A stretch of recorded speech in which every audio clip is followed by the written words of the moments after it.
kesuksesan kita itu yang sesungguhnya, yang hakiki adalah bagaimana dalam kondisi apapun,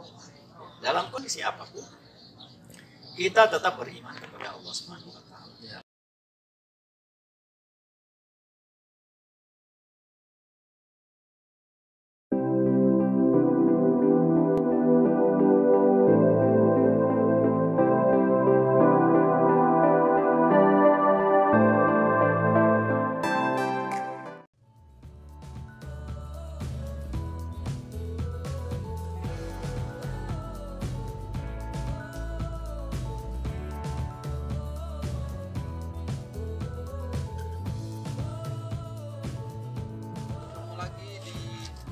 Ngobrol perkara Islam. Tentu saja masih di rooftop Masjid Asy-Syidik RW 14 Kelurahan Pasir Jati, lebih tepatnya di Komplek Gria Winaya. Bersama saya telah hadir Bapak Ustadz Ahmad Rahmatul Rahmah. Beliau adalah Ketua Dewan Pengurus Masjid Asy-Syidik RW 14. Assalamualaikum Ustadz. Dan juga ada Pak Hairil Amin Rashid di sini samping saya. Beliau adalah salah satu pelaku usaha di lingkungan RW 14. Kenapa kami hadirkan beliau? Besar lagi akan kita ketahui bersama. Kaitannya adalah dengan bagaimana kiat pelaku usaha bertahan di tengah wabah pandemi COVID-19 ini. Seperti yang kita ketahui, jamaah rahimahullah, bahwasannya pandemi virus corona atau COVID-19 ini menjangkit ke seluruh dunia. Bahkan sampai saat ini mungkin Ustadz sudah ada 5 bulan ya berjalannya. Termasuk Indonesia terkena dampaknya dari sisi industri, kemudian dari sisi perdagangan, sekolah, kemudian olahraga bahkan gitu ya, tidak bisa beraktivitas sama sekali dikarenakan protokol kesehatan mengharuskan hal tersebut. Salah satu yang sangat terdampak adalah industri usaha mikro, kecil dan menengah, di mana para pelaku industri UMKM tersebut tidak bisa bergerak karena terbatas ruang lingkup kerjanya akibat adanya COVID-19 ini.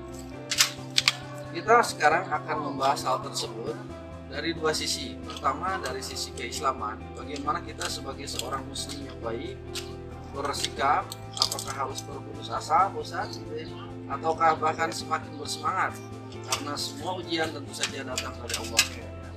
Dan satu lagi, kita akan menyimak paparan dari pelaku usaha bagaimana salah satunya kiat Pak Hairil untuk menyikapi hal ini, apakah ada trik-trik tertentu ataukah mungkin bahkan usahanya sempat ngedrop tetapi kemudian bisa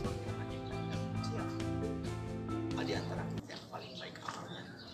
Artinya berarti kesuksesan kita itu yang sesungguhnya, yang hakiki adalah bagaimana dalam kondisi apapun,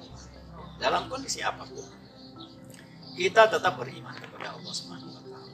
Tidak kufur. Pada saat mendapatkan kebaikan kita syukur, pada saat mendapatkan sampai sekarang miskin aja belum kaya. Karena diciptakan seperti itu. Allah memberikan harta kekayaan, Allah memberikan rezeki berupa harta itu kepada orang yang dikehendaki, tidak ke semua orang. Tapi kebahagiaan, kesulitan. Kemudian pertanyaan berikutnya adalah kita ke Pak Hairil ya, sebagai praktisi yang kita hadirkan sore hari ini, tentunya sangat-sangat terdampak dengan pandemi COVID-19 ini. Pertanyaannya 2 saja Pak Hairil. Pertama, apa yang dilakukan untuk menyiasati wabah pandemi ini, khususnya dengan usaha yang Pak Hairil lakukan di bidang fashion ya Pak ya? Apakah terlihat hasilnya atau malah semakin menurun atau bagaimana? Terima kasih. Waalaikumsalam warahmatullahi wabarakatuh. Mungkin saya cerita kronologis saja ya biar Ya, mengalir silakan. awal wabah itu saya sempat lagi di Jakarta gitu. Terus dibilang nih kayaknya udah mulai apa nih gitu. Ya. Pulang mati apa ya? Dia nyaman-nyaman aja gitu kan. Terus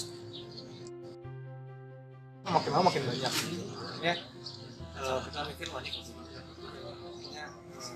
karena takut juga ya nanti kita kerja dari kantor terus misalnya entah saya membawa virus atau yang kerja membawa virus, akhirnya kita sepakatin dulu kita kerja di rumah aja, rumah sambil sebenarnya tak hidup gitu.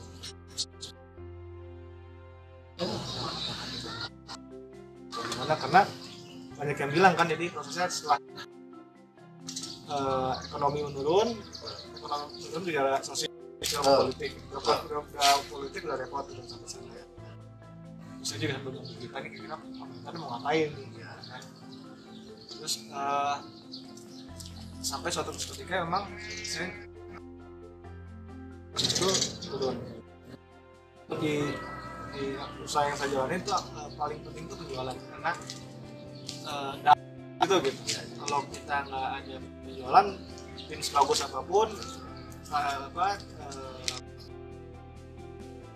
platform sebagus apapun ya nggak ada buat gajinya gitu, buat bayarnya gitu. Jadi Jualnya dijual di situ ya. Jadi saya mikir gimana caranya nih kita bisa bertahan. Karena kita bikin pertama yang kita rubah itu cara berpikir. Dulu kita ngejar omset, sekarang fokus ke cash. Sekarang bodo amat, yang penting cash gitu. Terus yang kedua, dulu kita belum berpikir bahwa penting nih buat branding. Nah sekarang kita jual everything, yang penting ada cash balik lagi. Jadi terus yang ketiga, saya ngikutin ada komunitas di luar Indonesia. Saya itu dulu tapi bilang kalau sederhana, fleksibel. Jadi jangan masalah udah nanggung stok banyak gitu, ngotot di situ padahal udah nggak laku gitu. Udah fleksibel, ganti barang gitu. Terus perilaku kita jadi berubah. Jadi situ merubah mindset juga ya. Jadi berarti emang nggak bisa tetap nih. Kita bahwa tadi kata Pak Ustadz, kita tidak boleh menyerah gitu ya, harus terus berusaha. Fastabiqul khairat saja gitu, berusahanya dalam kebaikan. Dan ternyata saya sampaikan tidak usah Ya, jadi sesuai dengan temanya ya. Temanya duit. Duit itu bisa dua. Pertama duit, doa, usaha, biar tawakal. Gitu.